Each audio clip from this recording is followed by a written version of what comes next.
Ikeji Izu-ogu Festival 2022.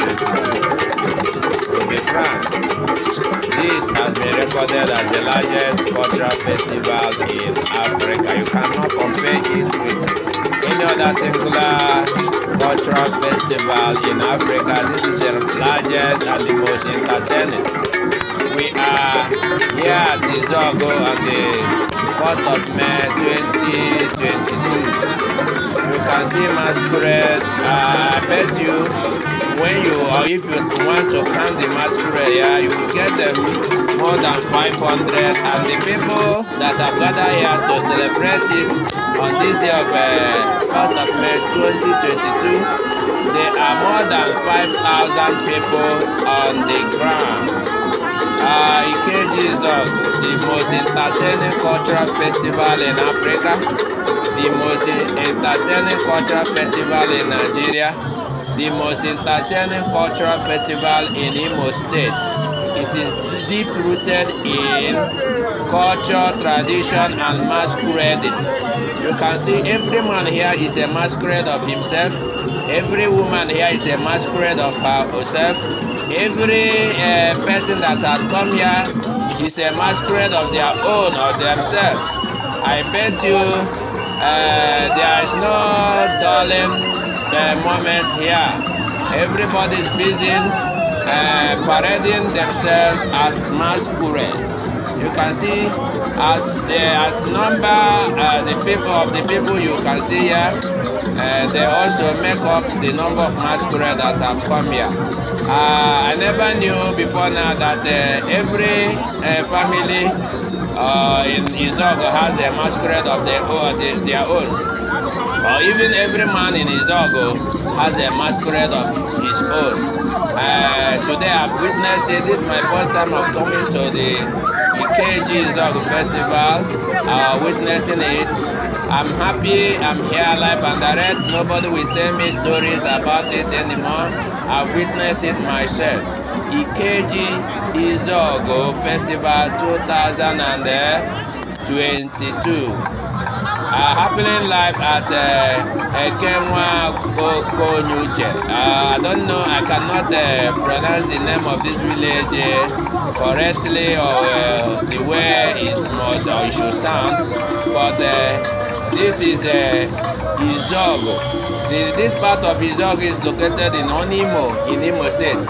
I just found out that Izu-ogu, you can also see find Izu-ogu people or people of Izu-ogu in Idato, in the same Imo State. You can also locate the people of Izu-ogu in Okigwe, the same Imo State. But here today, we are at Onimo. Another place you can see or discover the abode of the people of Izu-ogu. The people of Izu-ogu Ancient Kingdom are distributed among 3 local governments or among 3 regions in Imo State, Onimo, Idato, and Okigwe. And we are here live at Onimo, where this event is taking place today on the 1st of May 2022.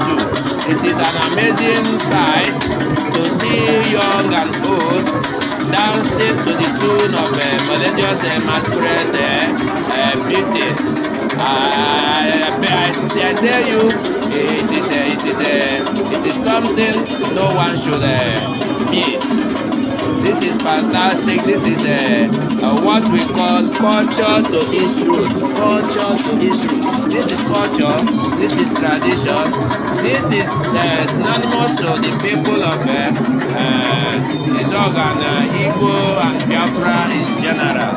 I never knew a single cultural celebration or event can even hold a capacity of people who are more than 5,000 and 500 masquerade parading at the same time on the same ground.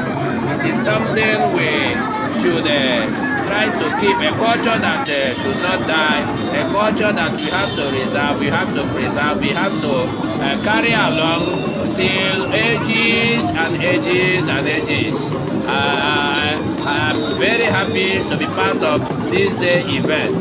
Izu-ogu Festival, Ikeji Izu-ogu Festival 2022. This is my first time of coming to witness this. I've been hearing stories about this cultural events many years, even when I was a kid, when I was about 10 years old or 8 years old.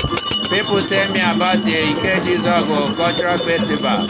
I've been longing for the day I will witness it. And that opportunity has surfaced today. I'm here live and direct. On behalf of the Lion Gate Masquerade TV, I've come to report for them. I'm the chief reporter for Lion Gate Masquerade TV, coming to report or to take home the events of today, how it went and how it will go. I am very happy to be among the people of Izu-ogu Ancient Kingdom to celebrate with them the 2022 Ikeji Izu-ogu Cultural Festival. My name is Ikeji McDonald. You can see the two names have gone synchronized with each other. Ikeji Izu-ogu and Ikeji McDonald. I'm here to report or to take back home to Lion Gate Masquerade TV what Ikeji Izu-ogu 2022 looks like. At this day of 1st May 2022, it is happening live at this Ikenwoku Onyuche. I don't know how to pronounce it exactly, but this is Ikeji Izu-ogu at Izu-ogu village or a town of Izu-ogu in Onimo local government of Imo State. I'm very happy. You can see multitude of people who have trooped out in their numbers to celebrate, to dance, to maybe have merriment in oneness of heart and spirit, to show that they are of the same bond of blood and spirit of the ancient kingdom of Izu-ogu. I've been hearing stories of Izu-ogu people. It is very, very unfortunate we don't keep archives of events or history of people of Ndigo. And the story or the history of Izu-ogu would make a very nice one if it comes out the way it should come.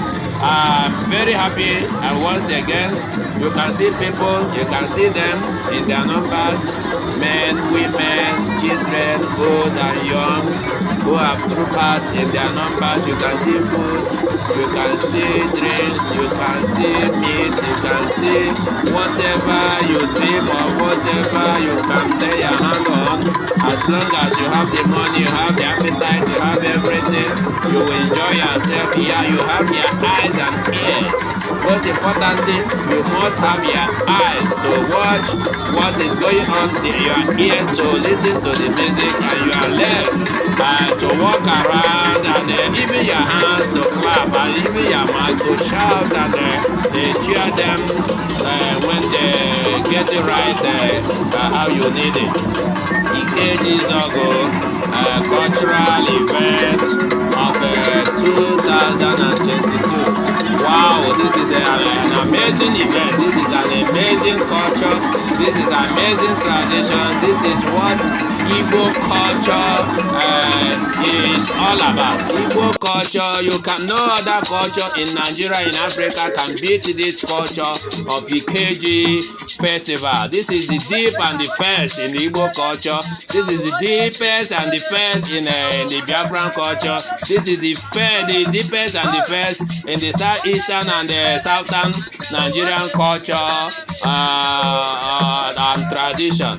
Ikeji, you can see this man coming on. He's a single masquerader. He's a single masquerade, one-man masquerade. One-man masquerade.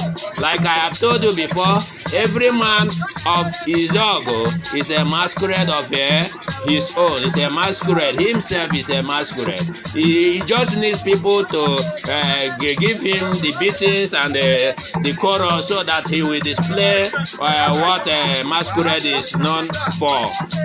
You can see this man a lonely masquerade coming onto the stage with drums and guns beating behind him. You can see he's dancing to the tune, melodious tune of the masquerade or whatever other dance or song. This man is a character. He's a character. You can see him in his Izu-ogu. You can see people left and right of the walkway, selling food, selling drinks, entertaining people. Ikeji's Izu-ogu is not all about coming to watch masquerade, coming to dance to the tune of masquerade. It is also about coming to eat and